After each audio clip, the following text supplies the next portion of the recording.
Na taifa litakuwa na tume mpya ya uchaguzi na mipaka yani IEBC ndani ya siku 14 zijazo iwapo wahusika watatii sheria na kufanya ipasavyo kwa mujibu wa sheria.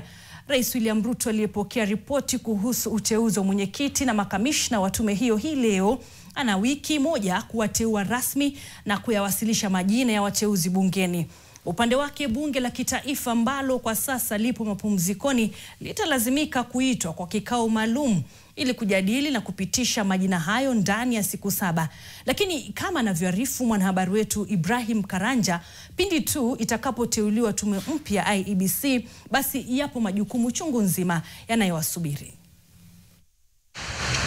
Baada ya kusalia bila wabunge kinyume cha sheria kwa zaidi ya miaka miwili, maeneo bunge ya Banisa na Magarini, mawili kati ya maeneo matano yasiyo na uwakilishi, sasa yana imani ya kupata mwanga. Ni baada ya jopo la uteuzi wa makamishna wapya wa IEBC chini ya Dr. Nelson Makanda kumkabidhi Rais William Ruto ripoti yao inayojumuisha majina ya waliopendekezwa. Chaguzi ndogo za maeneo hayo pamoja na yale ya Ugunja, Malava na Kasipul Kabondo pamoja na ule wa seneti ya kaunti ya Baringo na baadhi za wadi zikiwa za dharura mno kwa tume hiyo ili kuwapa maelfu ya Wakenya haki ya uwakilishi.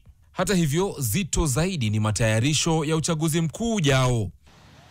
Mnamo Februari mwaka 2025, ujumbe wa waangalizi wa Umoja wa Ulaya EU uliozuru Kenya ulionya kuwa kuchelewa kwa uteuzi wa IEBC kumeathiri maandalizi ya uchaguzi, ikiwa ni pamoja na usajili wa wapiga kura na utekelezaji wa sheria za fedha za kampeni. Mbali na hilo, swala lingine tata kuhusu uchaguzi huo na ambao tayari umeibua mchakato mkubwa wa kisheria ni kuhusu tarehe ya uchaguzi mkuu ujao. Ingawa kawaida uchaguzi hufanyika kila baada ya miaka 5, baadhi ya wataalamu wa sheria wanadai katiba inataka uchaguzi ufanyike Agosti mwaka 2026 na wala sio mwaka 2027. Swala hili huenda likahitaji tafsiri ya mahakama na likaathiri ratiba ya maandalizi ya IEBC hiyo mpya. Vilevile tume hiyo mpya ipo katika njia panda inapokabiliwa na jukumu la kufanya uainishaji mpya wa mipaka ya maeneo bunge na wadi, jambo ambalo linapaswa kufanyika kila baada ya miaka 8 na miaka 12 kwa mujibu wa ibara ya 89 ya katiba, na ambalo halijafanyika tangu kabla ya uchaguzi wa mwaka 2013. Hivyo basi, kuteuliwa kwa makamishna wapya ni fursa ya kurejesha imani ya umma katika tume ya uchaguzi, hasa baada ya mgawanyiko uliojitokeza ndani ya tume hiyo wakati wa uchaguzi tata wa mwaka 2022.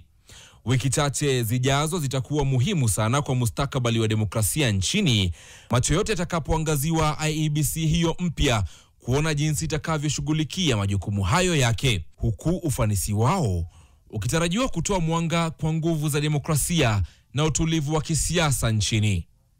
Ibrahim Karanja, NTV.